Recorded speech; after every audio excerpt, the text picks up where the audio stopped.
Hi. Now, I want to ask, how many of you recycle at home and recycle in the hospital? Do you do what I used to do and just put everything in one bin and forget about it? This next session is really, really interesting.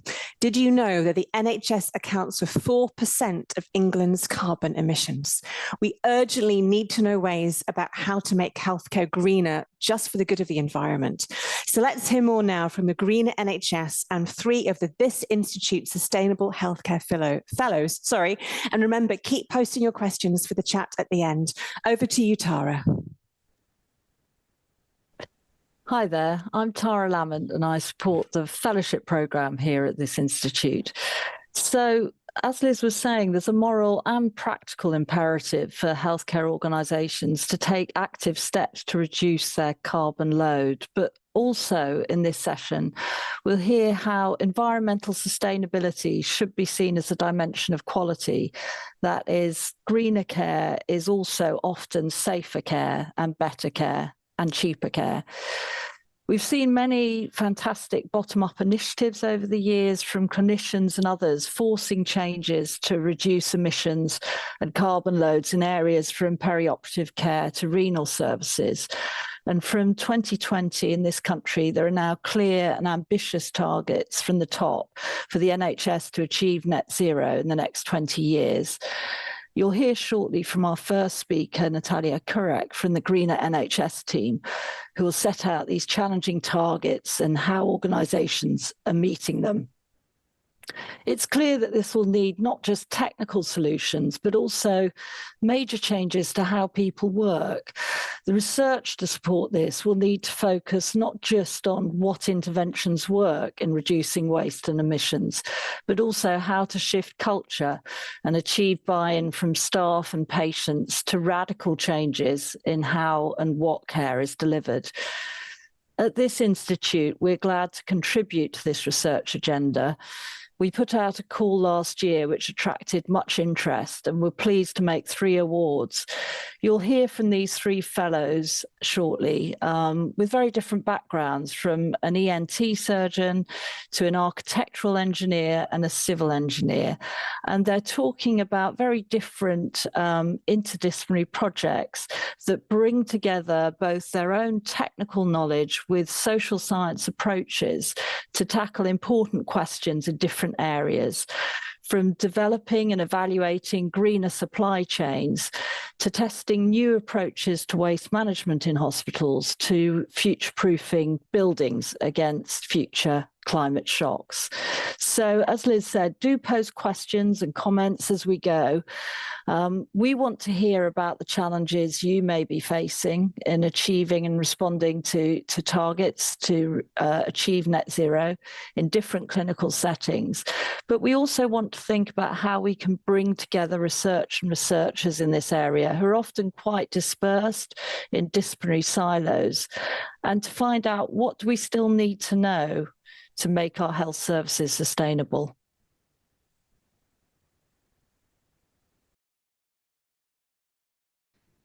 Good morning. I'm really delighted to be able to join you today. My name is Natalia Kurek, and I'm one of the Deputy Directors at the Greener NHS programme at NHS England. And today I'm going to speak to you about how the NHS is trying to deliver a net zero health service. So you might ask why? Why does the NHS care about this?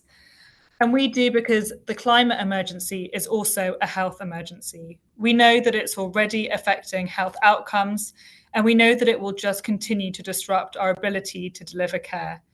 We can see it affecting patients and the public at every single stage of their lives. Heat waves, floods, and storms are on the rise. We also know that air pollution is the single greatest environmental threat to human health in the UK. And the saddest thing is that we know climate change disproportionately affects the most vulnerable and disadvantaged in our communities, driving health inequalities.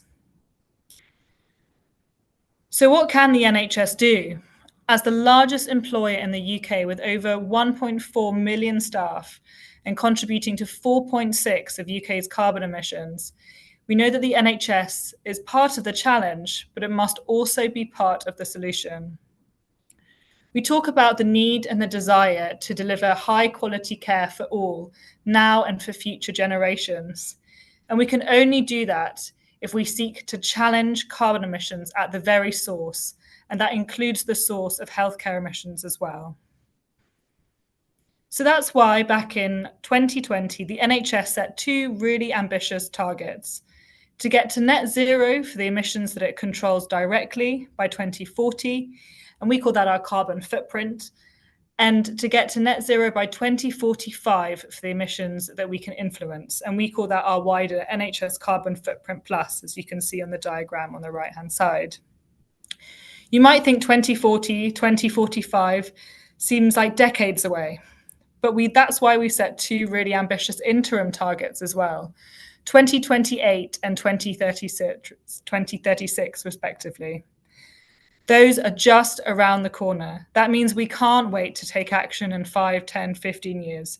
We have to start taking action today, tomorrow, and every single day until we get there.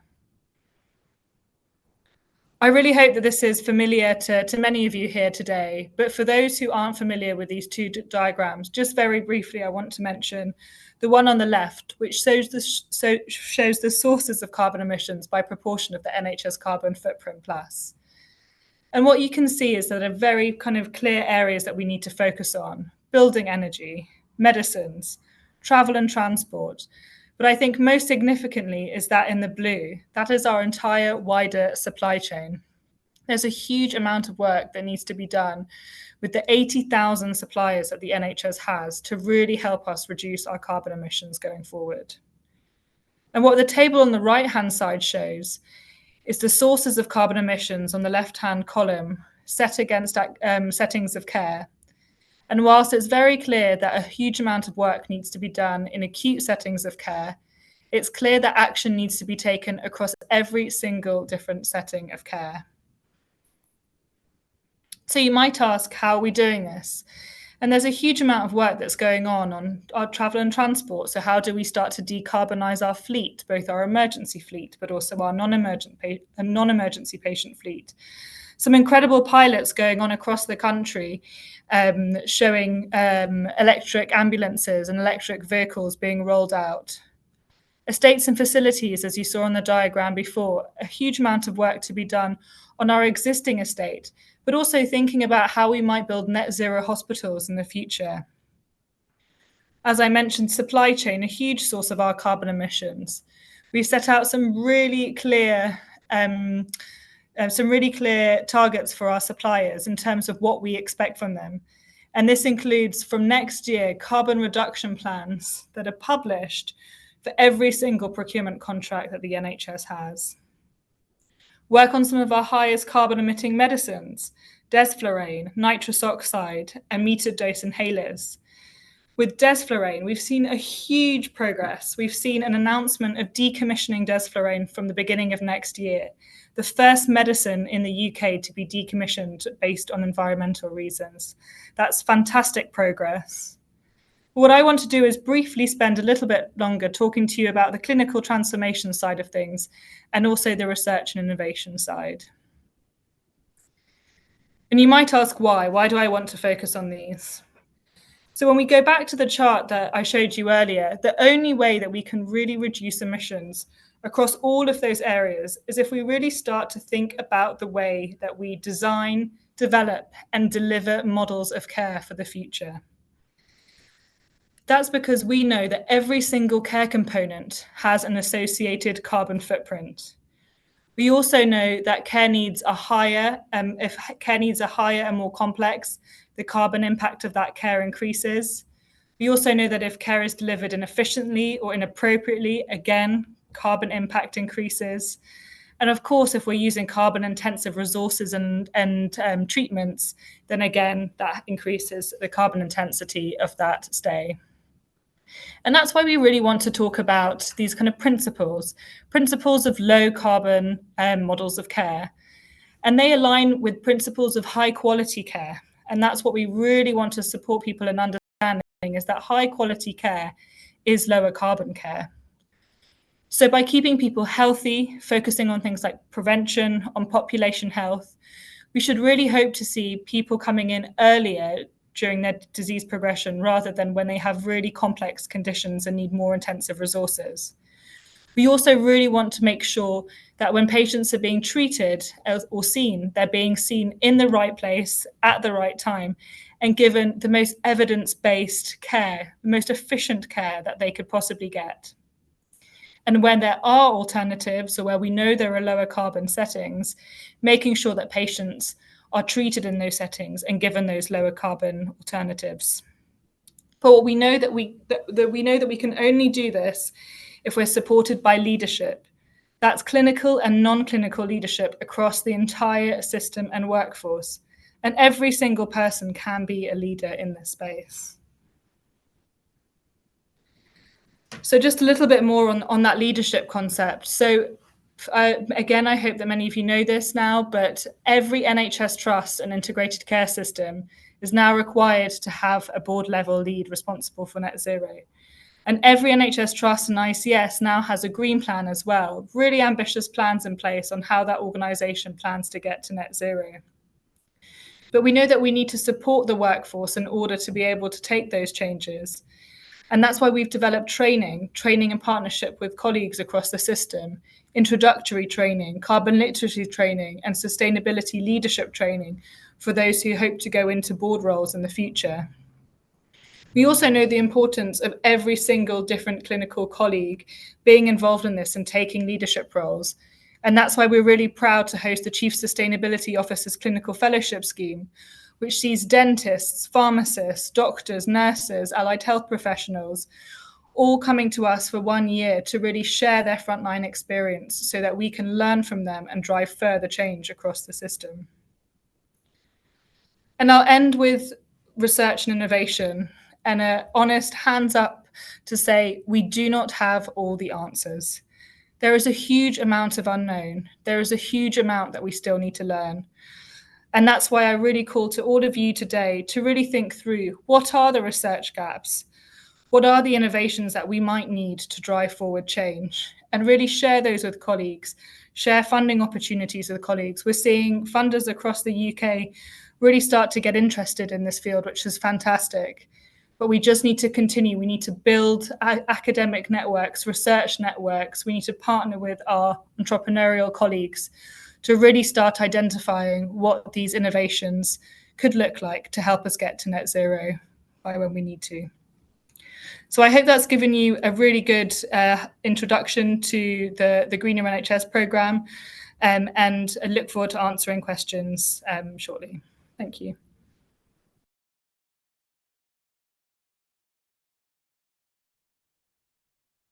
Hi there, I'm Mahmood, and my fellowship is really looking at creating a circular economy for medical products.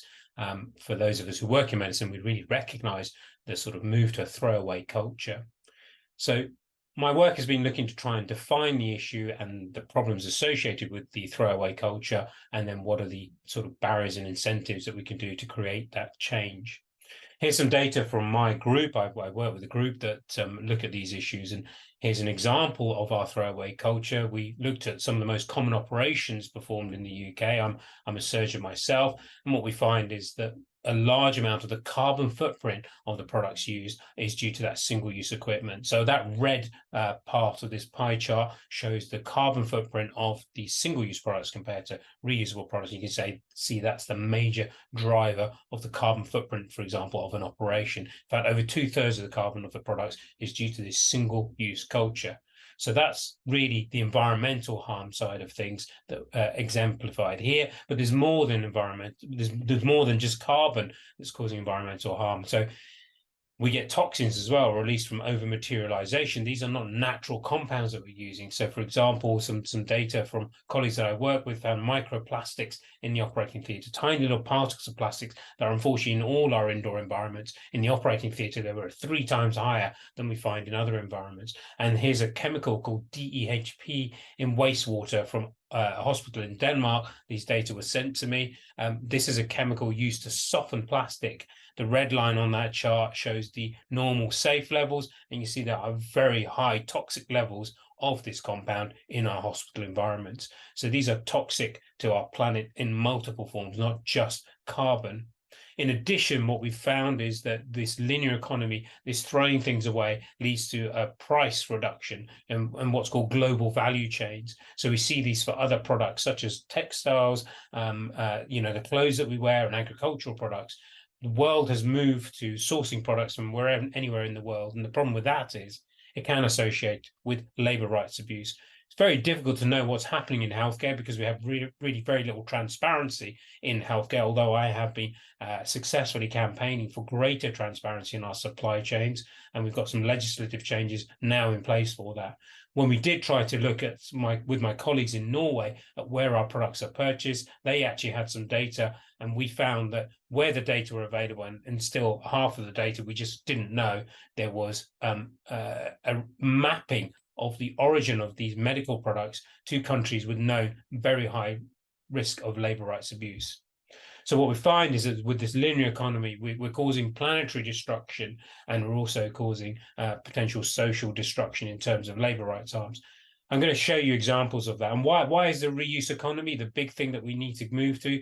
Because it's to do with, if we go back to carbon being the most common metric of environmental harm, what we find is obviously if you reduce, reuse, recycle, these are the principles underlying a circular economy. Reduced, you need it in the first place. If you don't need it, you're going to save 100% of the carbon. Now in healthcare, reuse is special because we often have to decontaminate things, or sterilize them, yet systematic reviews find that despite all that, you normally save between 38 and 56% of the carbon of a product if you reuse it. So the reuse agenda is really where we need to move to for planetary health, because there's no other mechanism I can think of that will reduce the carbon by quite so much. And then we think about recycling, but to be honest, recycling is largely a distraction. We're going to save normally 3 or 4% of the carbon if we recycle a product. And in medical sectors, recycling is very, very difficult, and often products are downcycled. So it's that reduce and reuse where I really need to concentrate. So what's driven this linear economy? And I think of them as being 3 aspects, and this is what our research has shown from interviews with experts in the area and stakeholders in the area. First of all, it is a perceived risk of infection. So we have infection control mechanisms that are in place that to protect patients, and that's quite right. But to be honest, it's gone overboard. And what we find is over-materialization because of a perceived risk of infection rather than looking at the root cause of what that infection risk may be. There are economic drivers. So it seems apparently cheaper to throw things away because I don't have to pay for sterilization or waste. And I'll come back to that. And then it's the human and physical resource for reuse. So it's not easy to reuse things if we don't actually have the infrastructure to enable us to reuse things. So just to exemplify some of the harms, there's 2 examples I'd like to show you. Gloves in particular. I mean, the gloves has become a real sort of point of focus because of the COVID pandemic. And actually, our glove use is historically didn't exist. It went up. Particularly with AIDS, when the AIDS pandemic came around, people started wearing gloves in healthcare settings, despite the fact that HIV is not, of course, spread through skin. And then during the COVID pandemic, huge amount of gloves, again, were used, despite the fact that this is a respiratory virus. And so washing your hands would have been the correct response. However, even before the COVID pandemic, there was 1.7 billion gloves used in the NHS in England, and I've calculated that's enough to stretch almost to the moon. So this is before the pandemic. And our data show that the carbon footprint of that is equivalent of driving around the planet 8,300 times just from one use. But in addition, this links to labor rights abuses. So here's some examples of this. Most of our gloves are produced in Malaysia, where there's been found to be endemic forced labor. Here's some factories on the left producing those gloves. And here is where the workers have been living. They're migrant workers, typically paid large illegal recruitment fees of up to $2,000, sometimes even $5,000, come from Bangladesh and Nepal, and living in these squalid conditions, including these workers who are living in shipping containers. And this is because we're just asking for the lowest possible price and nothing else. This is this disposable economy. What we know is 60% of glove use, even before the pandemic, was inappropriate. And so we're working to educate people on that reduce agenda. Another example I'll show you is of surgical instruments. There's 52 million single-use surgical instruments used in the NHS every year. And that is also historic because of this scares from CJD, a prion disease that could affect people. And what happened then, people started to get scared that instruments could actually pass on this disease, and we started to throw all of them away. Yet studies have shown that there's just about zero prion disease found in healthy human tissues. And so this risk seems out of proportion to the actual risk. But we got rid of a lot of the infrastructure that used to exist to allow us to reuse these equipment. And so we now throw away 52 million of these instruments for even removing a pair of sutures. You use a pair of scissors once and then throw it away. And this links again to labor risks. So 70% of all the world's surgical instruments are made in Pakistan using sweatshop labor and child labor. There's children as young as 7 working on these grinding machines producing this, because all we want is the throwaway culture. So that's the sort of infection control side of things, and actually it's historic, and we need to move towards a more modern approach. But also it's the economic argument that it's cheaper to just throw things away. Well, we're challenging that as well. So economics within a health system is fragmented, because actually the purchase of a product, the use of that product, and the supply of that product are separate things. The department will often have its own budget to buy something, say to buy some surgical instruments, but the other costs, such as sterilization or waste, are not borne by the department. And so I'm working with health economists now to actually work through this. And what we found is that in almost every single case, hospitals are going to save money by reusing their equipment. So that's actually going to be a big economic argument in favor of reuse. The suppliers also, we need to work with them, because we have built these linear economy models, which are based upon volumes of sales of products rather than providing a service for us. And the users also are in this, and they can be a key supporter of the change. But often with these fragmented supply chains, they may by themselves have little power. So what are the solutions? I've already hinted at these. That perceived risk of infection, what am I working on? I'm working with the Infection Prevention Society to develop national and international guidance on infection risk, a sensible approach, and they are completely behind this. So we're going to develop policy that says, no, this is fine to reuse, because actually there's a lack of guidance is what exists. And so hospitals actually have their own guidance they've made up, sometimes, if I'm honest, without the right expertise. What else? We've got economic drivers, and so we need to move to understanding whole system finance and the potential cost savings. I've actually set up a group of 4 major hospitals around the UK who are doing this work. We're going to move to reduce and reuse, and we're going to measure the economic impacts of that as well. And I think we're going to show big savings. We also need to look at economic servitization as an alternative model to the linear capital model. And I'm working with academics at Aston University to look at where we buy services rather than products. So you provide me with a surgical suite rather than I buy products off you. And that changes the economic argument to one where you make products designed to last and designed to be reused. And then finally, the human and physical resource reuse. I'm in discussion with governments to expand national infrastructure for reuse of things like textiles and equipment, but also exploring new novel methods such as UV sterilization, which we're doing in my hospital to look at where we can use this for point of care decontamination of equipment. And we also are exploring other methods for sterilization decontamination, such as gaseous vapor, which seems to be underutilized in the UK as we are still stuck on steam sterilization. So I hope that these 3 aspects, we can deal with all of them, because this is a complex and difficult problem. And actually, I think it needs all 3 of these. Thank you for your time.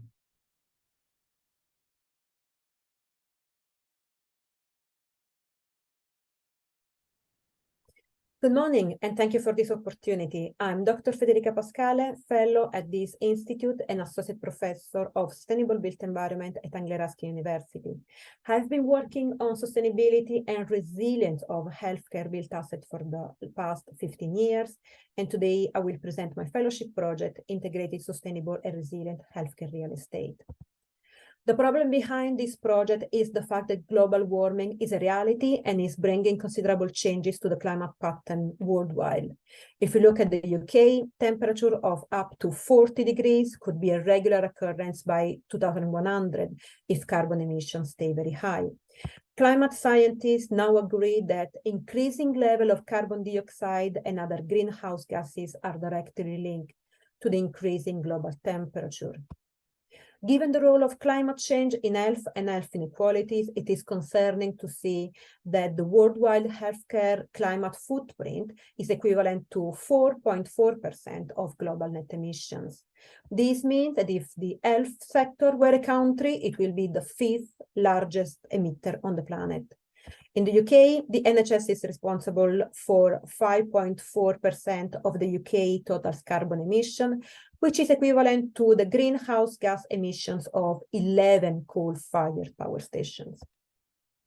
Every area of the NHS activity impacts on the environment, creating greenhouse gas emissions. However, the NHS and state and its supporting facility services comprise 15% of the total carbon emission profile. In fact, the Delivering a Net Zero National Health Service report recognizes NHS and state as one of the greatest areas of opportunity or challenge for change if net zero is to be achieved. The reason why the NHS estate is one of the greatest areas of challenge is the size of the estate, the age of the estate, and the existing maintenance backlog, which is currently equal to the cost of running the entire NHS. So far we have been discussed how the healthcare and especially healthcare estate contributes to climate change, but this is only half of the picture. The other half is the fact that climate change can create disruption to healthcare services. Let me give you some numbers. 10% of all the hospitals in England are at high risk of floods. In 2020, NHS reported 3,600 instances of overeating above 26 degrees in hospital buildings in England, and it has been estimated that 90% of hospital wards are at risk of overheating during hot weather. Hazards such as floods, heat waves, and other extreme weather impact directly on hospital building and system, and indirectly through the detrimental effect of extreme weather on people's health and well-being. They can also create discomfort and distress to users within the hospitals. In general terms, we can apply two types of built asset strategies when addressing climate change. Mitigation measures, which are aimed at reducing carbon emissions, and adaptation measures, which focus on reducing the vulnerability and risks generated by climate change. Unfortunately, the current NHS approach mainly focuses on mitigation strategies, with little interest on consideration and lack of integration between the two of them. Integrated, Sustainable and Resilient Healthcare Real Estate Project was developed to provide an answer to this problem by developing a framework to provide integrated mitigation strategy to transition to a zero carbon future by 2050 and adaptation strategy to address existing climate change for better informed facility and built asset management planning. The project employs a participatory backcasting methodology, which is a methodology for long-term planning, which includes desirable future vision, followed by a backcasting analysis to elaborate a pathway towards that vision. The project is currently in the stage of developing the future vision, which will be followed by the backcasting and the development of the framework. So to wrap it up, the challenges society in general and healthcare sector in particular are facing because of climate change require new strategies and approaches to built asset management. Ensure HRE is at a very early stage, but has the potential to instigate changes in behavior and institutional responses within the NHS. So thank you for your attention and watch this space to see how the project will progress. Thank you. Hello, everyone, and thank you for being here today. My name is Dr. Kurannen Baaki. I'm a senior lecturer in building surveying at Liverpool John Moores University and a TIS Institute Research Fellow. I have been actively involved with research on the subject matter of healthcare waste management since 2015, going back to my PhD days. on sustainable healthcare waste management. This fellowship is about looking for ways to have more resilient, sustainable practices in healthcare waste management within NHS trusts that would endure even in crisis times such as the COVID-19. I will center this talk around improvements on sustainable healthcare waste management and the kind of difficult balance we need to strike between more sustainability practices and infection control. I will highlight a few emerging findings from site observations, bin analysis, and interviews, and briefly discuss their implications. So far, I have obtained interview, site observation, and waste bin data from one NHS trust across its 3 sites in the northwest of England. And to discuss some of the emergent findings, one of the emergent findings showed that while segregation is practiced consciously, the practice is inadequate. For example, packaging and plastic waste such as nitrile gloves, unused syringes, medicine boxes were found in sharps bins. Recyclable waste such as newspapers, as you can see in the picture, were found in offensive waste bins. You could also see that yellow bag waste, which should be contaminated clinical waste, is being transported on site with cardboard boxes, which is recyclable. I also found that on-site capacity to effectively manage waste was inadequate, evidenced in limited temporary storage, which has led to clinical waste and general waste being held in a small temporary waste hold in open wheelie bins, waiting for transportation to the waste compound. There were also not enough waste bins. For example, no pharmaceutical waste bins and recyclable waste bins were found on these sites. This might explain to an extent why used pharmaceuticals, for example, were found in sharp bins. I also found that training seemed inadequate and reactive to reported cases of improper practices. Hardly any signages educating both staff, patients, and hospital visitors were displayed. There were also cases of improper bin labeling and inconsistent use of coding for bins and labels. Another emergent finding is the lack of a holistic waste management structure. Waste management policy appeared to be unilaterally defined by infection control. When asked about waste management policy and staff involvement in the process, one of the interviewers said, "We just do what infection control says." I also found that there was no proper reporting structure on waste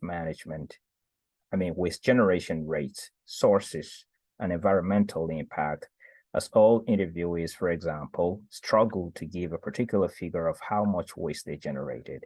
This did not appear to be just a problem of communication, but one of lack of adequate data on these aspects. Some of the emerging findings seem to reflect significant deficiencies in practice and have pointed to a lack of actionable efforts to achieve sustainable practices in waste management implementation.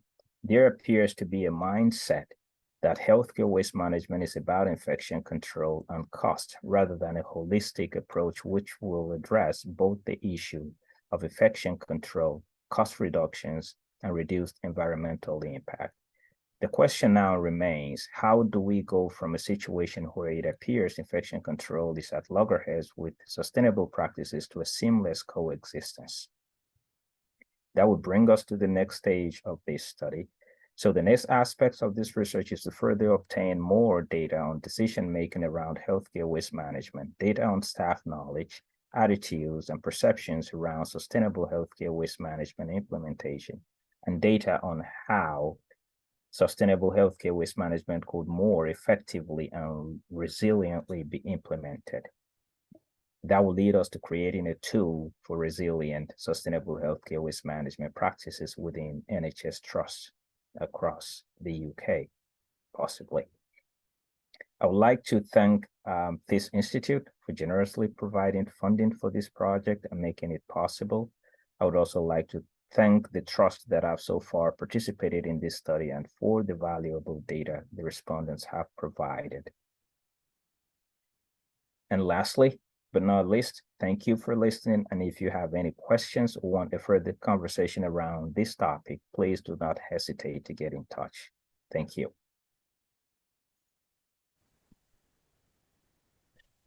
So we've got questions coming in thick and fast, and I'm joined by Mahmood, one of our fellows who you've just heard from, and Manraj Phull from the Greener NHS team. So the kind of top question at the minute is about the increasing number of people receiving care out of hospital. You'll have heard all our research projects were actually focused on hospital, but what about particularly people receiving intense care through hospital, at home, virtual wards? What are the challenges there in terms of sustainability? And I'll just link that with another question, which is around therapists, particularly seeing equipment in people's homes, which are often not reused, recycled, or salvaged. Manraj, do you want to start, and then Mahmood? Oh, yeah, thank you. That's a brilliant question. And I think a lot of the challenges are across both of those sectors. I think there's a couple of approaches that we're seeing coming through, and a lot of it is through the use and the responsibility and the opportunities within the integrated care system. So how can we leverage that a little bit more to tackle the challenges outside of the acute setting? There's some great examples within primary care, very much in line with what you mentioned about what can we do when we go into people's homes. There's a case study from Somerset of a GP that goes into care homes and does a sort of very basic question of show me your meds, and that really identifies medicine waste and how you can tackle that. So I think there's quite a lot of challenges, but there's quite a lot of movement, and I think there's almost three ways of looking at that. Is to take a very pathway level approach, which Natalia sort of touched on there, is how can we extend this out of what's happening outside of the acute setting, but in primary care and in the community, and how can we use the professional groups in that space? So we see a lot within the nursing and the allied healthcare professional space, where they've got a green hub that really looks at what you can do with reusing walking aids, for example, that you might find in patients' homes. So I think it's almost getting every part of the system to work at the same time, and really sort of galvanizing the movement within professional groups, taking a pathway approach, and then going beyond into local authority and integrated care systems, which stretches it out of just looking at it through the acute lens. But quite a complex question. Yeah, thanks. Just to add to that, I suppose, so in principle, of course, we should promote the idea of care virtually and out of hospital, because we know that the patient's journey is such a large contributor to the carbon footprint. Excuse me. However, some caution, of course. So the challenges are, obviously, we lose that face-to-face contact with the doctor-patient relationship, which can have value. And I know that lots of patients don't like that, but that's something that we need to certainly be cognizant of. I think there's also the opportunity, obviously, not to examine directly. And so I suppose the idea is we have to work out where it does work, where it does not work. I think a classic example is the virtual fracture clinic, which has been around for a long, long time, where you can reduce up to 40, 50% of patients needing to come and see a hospital without in any way adversely impacting their care.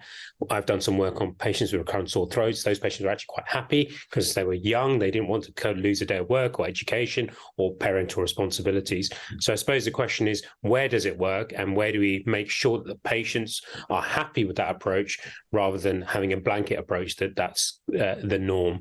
I suppose those are the challenges, I would say. Thank you.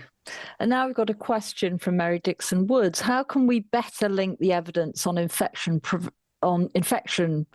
prevention and control to the need to improve environmental sustainability? And she was struck, Mahmood, by your analysis of some of the spurious assumptions that are driving current practice. And I think we also saw those kind of trade-offs between infection control, environmental sustainability, and Kurannen's work. Mahmood, first over to you, and then perhaps Manraj.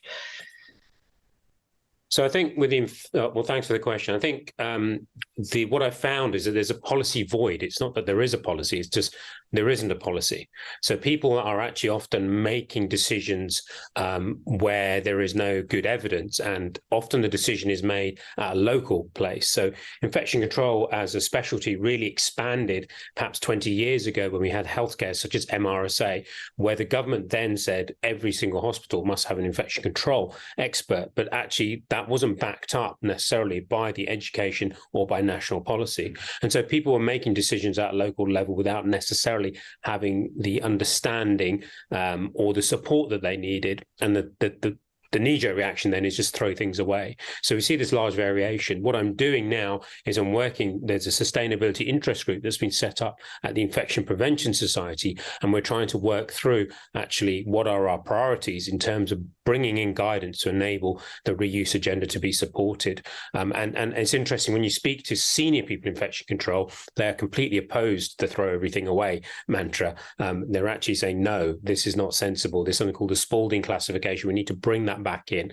So that's an example of where we really need to enable people to feel supported to reuse things. So I think the two things are not opposed. We've gone too far. We're also exploring new ideas. I'm doing some work looking at hydrogen peroxide as a mechanism to sterilize things, which for products that are heat labile cannot be used with steam sterilization. And we've also are exploring and have actually introduced UV light as a mechanism for decontamination of certain products. So our nase endoscopes, which we used to examine in ENT into someone's nose, we've now moved away from chemical washer disinfectors to UV sterilization, which takes 60 seconds, has a very low carbon, very low cost, and that's actually saving us an estimated £70,000 every year.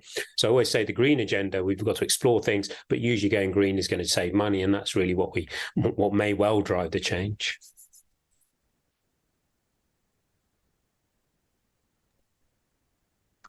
I think there's another question I'd like to pose to you, perhaps, Manraj, about what's the role of patients and carers in contributing to sustainable healthcare? Yeah, I think it's a great question, and they're almost central to this whole agenda, really, in all healthcare delivery, in essence. So we do need that patient lens, both in terms of ensuring that we deliver that high quality care, and any policy changes that we make or changes to the way that we deliver care has them at the core of it. And I think there's some fantastic examples coming out of the system where patients are really part and parcel of those discussions. A recent piece with the Royal College of Psychiatrists really looking at what net zero mental health care looks like, where we've got patient representation in that, the patient voice advocating and saying, actually, this is really important for us. But front and center is to make sure that we bring them on this journey with us, so there isn't that conflict of potentially there is a compromise to quality of care, but in fact the opposite, that this agenda may improve it. So I think it's really important, and we see lots of quality improvement projects that are coming through that bring patients along that journey with us. So another example is somebody who's changed through looking at quality improvement through a sustainability lens, the HIV pathway. And really that came from bringing patients on that journey. And often they do convince other behavior change elements that might be tricky to come to fruition. So I think they're really important, and they should be part of all of these conversations.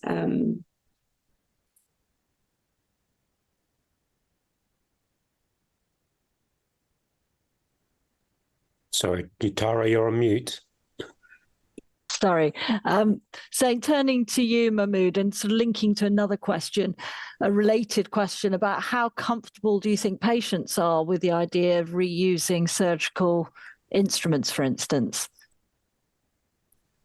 Yeah, I think we are responsible for spreading a lot of fear, if I'm honest, around infection risk. So it is our responsibility to make sure that what we're doing is safe, of course. But we have the highest standards in the world in the UK for infection control. So we already reuse surgical instruments. Of course we do. We don't throw all our instruments away after we operate. So we have mechanisms in place that are reliable, but it just seems the cultures of practice is the problem. So in accident emergency, we throw our instruments away when we have perfectly good mechanisms to actually re-sterilize those things. But I think we have perpetuated some of these ideas. So, I always talk about gloves as an exemplar. When glove use really came to the fore during the HIV and AIDS pandemic some years ago, when we know that HIV is not spread by skin contact. Yeah, that led to an increase. And I'm afraid during COVID, the national policy, shall we say, was mistaken. I mean, I'll say that openly, and I've spoken to infection control experts, where we told everybody that we were going to all die because of things that were in contact with our hands for what is a respiratory virus.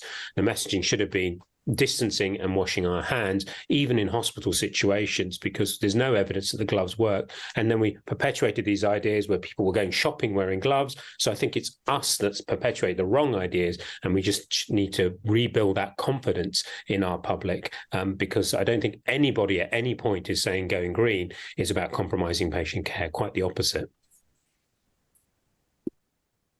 Thank you. And now we're coming near the end of our Q&A session. And Manraj, I wondered if you can leave people with any resources. So we've got a question about, are there inspiring examples of either places or settings which have done things really well? And where would you go to hear about good practice?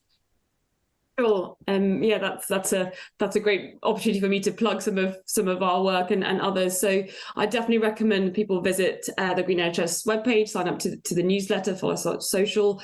If you've got NHS account, you can join the Future NHS page. I can send the links through at another time, where you can really see some of those case studies that I mentioned, loads of resources, so training for all the levels that are out there, and then things around our data and analytics and supply chain. So there's loads of opportunities coming through that all of this is available on, and we're starting to see this percolate into all areas of healthcare. So there's a Net Zero Clinical Care conference that happened earlier this year, and there's posters and abstracts and sort of resources coming out from that's going to be freely available, and the whole network starting to develop. So I'd say first port of call, go to Green NHS, but then there's lots of other areas such as the Centre for Sustainable Healthcare that have resources within freely accessible. So definitely, if you're looking, there's loads out there now.